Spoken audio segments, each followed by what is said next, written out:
Assalamualaikum warahmatullahi wabarakatuh. Selamat pagi dan salam sejahtera untuk kita semua. Kami dari kelompok 9 ingin mempresentasikan hasil kajian kami yang berjudul Demokrasi dan Partisipasi Politik di Indonesia. Materi ini kami susun untuk memenuhi tugas mata kuliah Pendidikan Kewarganegaraan yang dibimbing oleh Dr. Iswadi MPD. Anggota kelompok kami terdiri dari Nanda, Jacqueline, Felicia, dan saya sendiri Rivendra. Definisi demokrasi. Sebelum membahas lebih dalam, mari kita pahami dulu apa itu demokrasi. Menurut Napitulung Bong Prakoso 2024, secara etimologis, demokrasi berarti kekuasaan di tangan rakyat. Artinya, rakyat memiliki peran utama dalam menentukan arah pemerintahan. Secara filosofis, demokrasi bukan hanya soal pemilu, tapi juga tentang menciptakan keadilan dan keseimbangan dalam kehidupan bermasyarakat seperti yang diajarkan oleh Plato dan Aristoteles. Prinsip-prinsip demokrasi. Demokrasi memiliki beberapa prinsip utama menurut Sukarna dan Henry B. Mayo, diantaranya pembagian kekuasaan, pemilu yang adil, kebebasan pers, perlindungan HAM, serta partisipasi rakyat dalam pengambilan keputusan.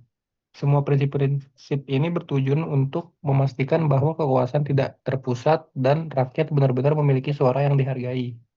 Tantangan demokrasi di Indonesia. Namun pelaksanaan demokrasi di Indonesia masih menghadapi banyak tantangan. Korupsi masih merajalela, penegakan hukum lemah, dan politik identitas menyebabkan polarisasi sosial. Selain itu, kualitas pemilu dan kelembagaan demokrasi juga masih perlu diperkuat. Kendala dalam implementasi demokrasi di Indonesia.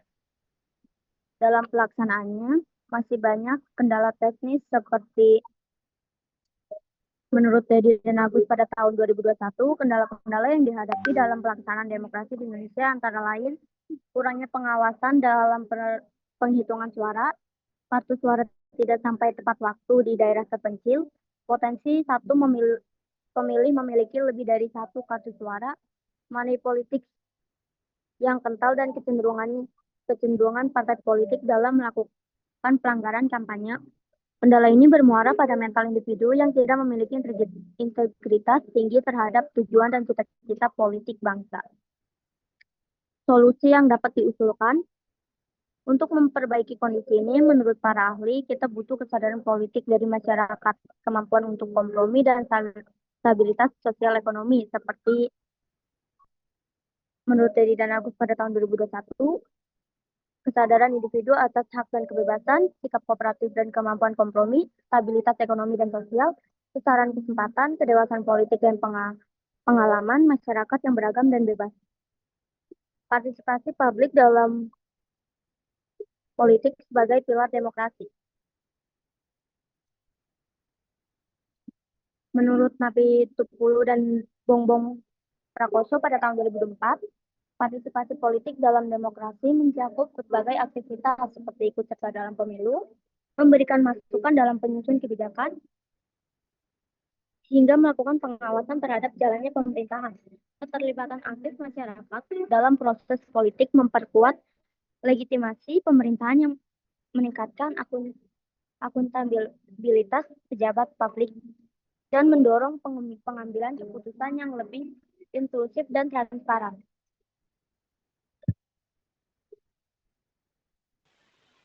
Pentingnya partisipasi publik dalam politik.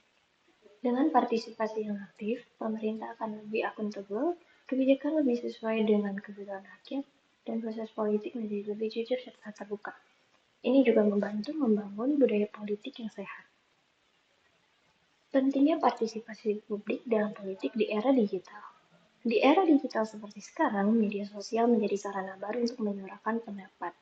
Menurut Bennett W.L. Fetchby, tahun 2018, partisipasi politik yang efektif di era digital dapat meningkatkan akuntabilitas pemerintah melalui pengawasan daring, memastikan kebijakan publik mencerminkan aspirasi masyarakat yang beragam, membangun budaya politik digital yang demokratis, serta melawan penyebaran disinformasi dengan literasi digital. Hambatan dalam pelaksanaan partisipasi publik. Sayangnya, masih banyak hambatan yang menghalangi partisipasi publik.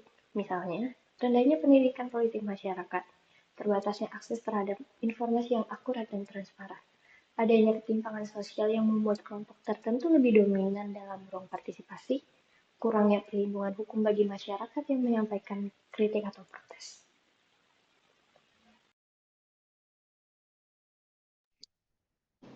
Studi kasus. Kami juga mencantumkan 2 studi kasus. Pertama, pada Pilkada Bolango 2020, partisipasi menurun karena pandemi. Ini menunjukkan pentingnya edukasi politik di tingkat komunitas.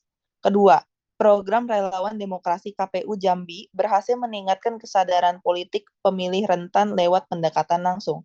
Kegiatan ini sejalan dengan UU No 10 tahun 2016 tentang pilkada.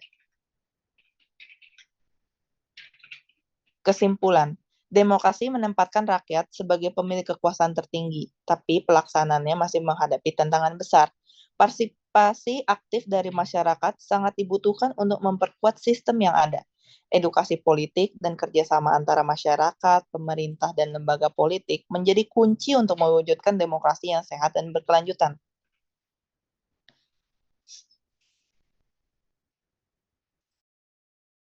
Daftar pustaka.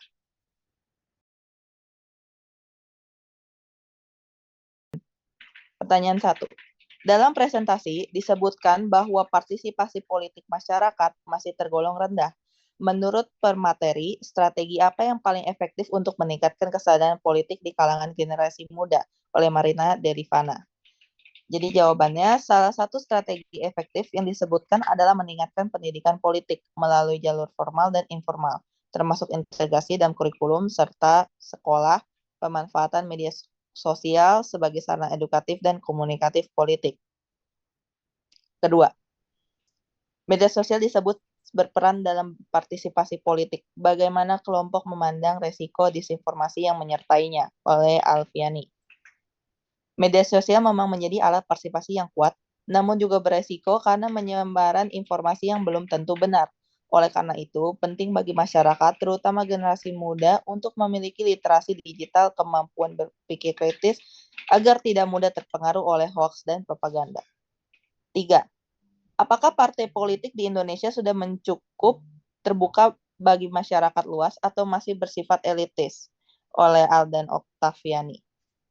Dalam praktiknya, partai politik di Indonesia masih cenderung bersifat elitis. Akses masyarakat untuk terlibat aktif dalam struktur partai atau pengambilan keputusan masih terbatas, sehingga partisipasi politik formal belum sepenuhnya inklusif.